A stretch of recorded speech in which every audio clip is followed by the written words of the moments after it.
One of the things is my, as Bryce likes to call it, persnickety side, the thing that probably most people don't give a shit about, but I find fascinating, and things are like variants.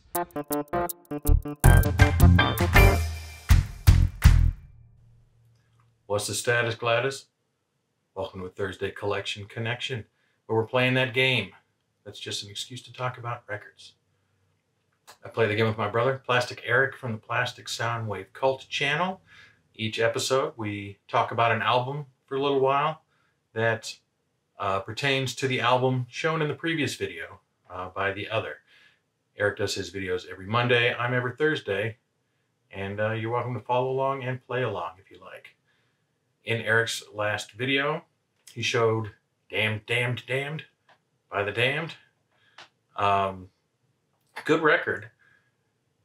It is that early punk. It had a lot of energy. I don't have any Damned. And even though I would have been exposed to some degree to them when they were current, not 1977, but shortly thereafter, I was aware of them. I was more aware of Captain Sensible as a solo artist than I was the Damned as a band. But I enjoyed it. It was good. Very energetic, kind of slotted in to me, more listenable than something like the Sex Pistols, and not necessarily less listenable, but maybe on a par with early Clash. That was sort of the Clash at its noisiest and punkiest. I would have to listen to it probably a few times for individual songs to stand out, to gain their own personality, but it was a good record.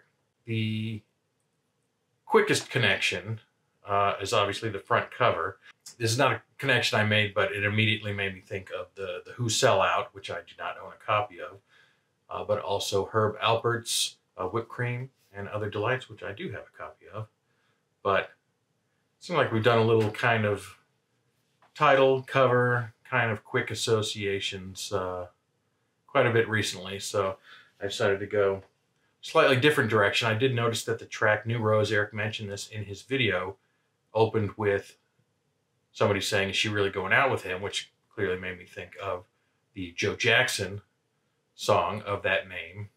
Someday I hope to talk about Look Sharp. It's a great record, but today is not that day. Instead, as I was looking up the info on the Damned album, we lined up a bunch. Let's see if I can do a little Ferris Bueller style graphic here. The Damned album was their debut. Came out in 1977. AllMusic gives it 5 stars, and it was produced by Nick Lowe. I have no idea if my hand gestures will match up to anything, but we will see in the editing stage. So I can think of an album that hits all those criteria. A 1977 debut. Ooh, and one more. It's on Stiff Records. It came out on Stiff Records in 1977. The debut, produced by Nick Lowe for Elvis Costello. My Aim is True. The original album art had a black and white photo, but I couldn't find any images of that that I liked online, so I just used a fresh scan of my own cover here. But the color picture showed up early and often. But the checkerboard pattern is a little less taxing on the CD pattern. There's so many lines of checkers on the album cover. You'll see it's got Elvis's King printed in there. It's probably going to be kind of a mess, this this video, because instead of doing too much research, I went down a related rabbit hole. Allison has those keyboards, Allison being the sort of the premier. I don't know if it was his actual first single, but it's sort of the first classic Elvis Costello song. But it has those keyboards that make me think of the theme from Taxi, that sort of electric piano. I'm not sure exactly what instrument it is, but kind of a behemoth of the 70s, late 70s. Also, Steely Dan always sounds like the theme to Taxi to me as well. I don't love the instrument, but I really like it on the theme of Taxi. Such a chill track. And I'm not a jazz guy. And the song was called Angela, which also made me laugh because it made me think of Allison, Angela. Um, and apparently the guy named it after the character that Judd Hirsch's character was trying to talk to in the first episode of Taxi before it was made the theme song, apparently, so that he gave it that name, Angela. Anyway, has nothing to do with anything. Total side story, but that's what I spent my time going down a Bob James wormhole instead of doing my Elvis Costello homework.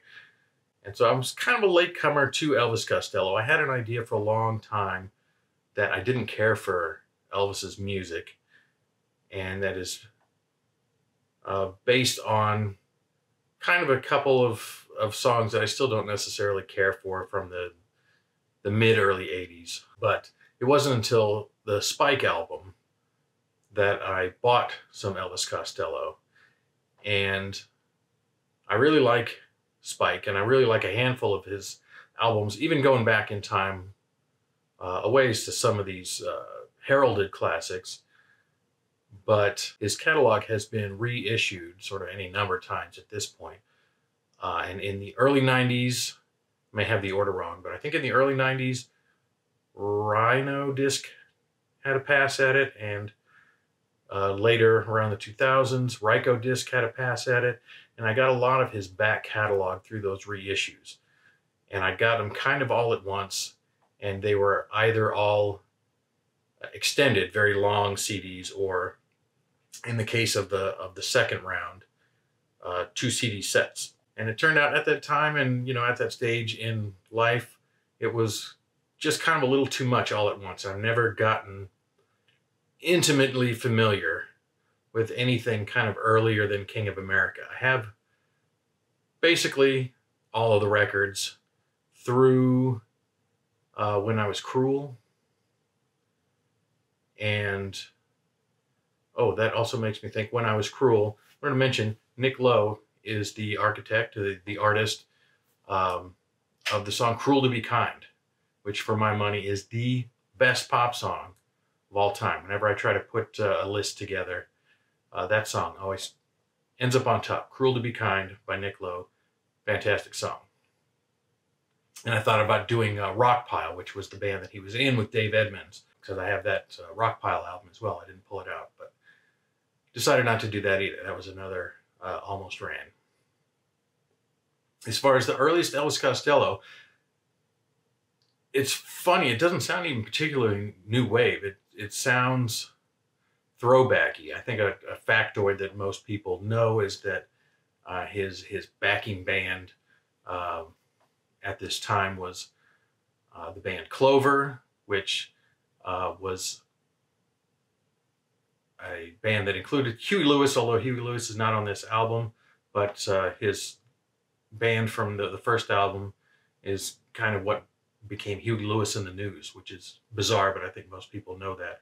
And it wasn't until his second album, This Year's Model, that he formed the Attractions that stayed with him for a good 15 plus years after that. A lot of the sounds, one song, I'm going to forget all the song titles. Let me see if I can peek it real quick here. Maybe No Dancing, maybe something else. Sounds like the Shangri-Las. There's lots of sort of early rock and roll, early R&B, blues. Really doesn't feel all that new wave other than Elvis's vocals. And of course his lyrics have always been kind of the main point of listening to Elvis Costello. It's got some great tunes on here. It's just not tunes that I've listened to a whole lot. I pulled up a list of my 50 most listened to Elvis Costello tracks, and there's only one song from this album on that, and that is the opening track, Welcome to the Working Week. So even the hits, which I like, The Angels Want to Wear My Red Shoes, Allison, and sort of Watching the Detectives. Watching the Detectives, according to my research, was not on the original release of the album, but it was appended onto the US version at the end of side 1.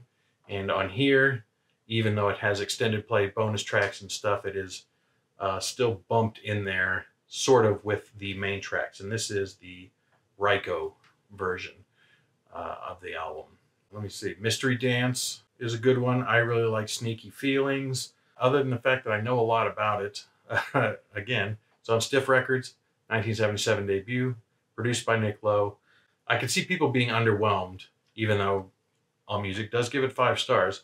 People being a little underwhelmed if that is their first exposure to Elvis Costello. Allison is, to me, easily the standout track. Lots of people love watching the detectives. I don't mind it, but I don't think it's his best work. So, scattershot, scatterbrained, thinking about the theme song from Taxi, thinking about things like Grover Washington Jr. and how that sort of 70s easy listening could be something that I could get into. As maligned as it is, get me some, what is it, Chick Corea or Grover Washington Jr. or some Bob James, apparently. These kind of jazz guys who did jazz music that actually scored some chart success and has absolutely nothing to do with the Damned and Damned, Damned, Damned.